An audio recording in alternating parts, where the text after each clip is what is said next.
নমস্কার।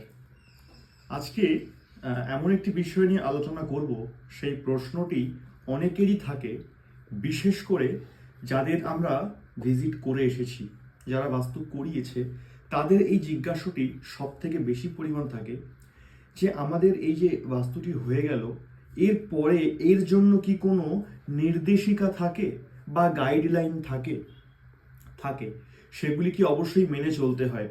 ঠিক যেমন একটা টিভি কিনলে, একটা ফ্রিজ কিনলে, একটা এসি কিনলে একটা গাইডলাইন থাকে, সেটাকে মেনে চলতে হয়, না হলে সে প্রোডাক্টটার ক্ষতি হতে পারে। ঠিক তেমনি বাস্তুর একটা গাইডলাইন থাকে, সেটা মেনে না চললে বাস্তু আবার পুনরায় ক্ষতিগ্রস্ত হতে পারে।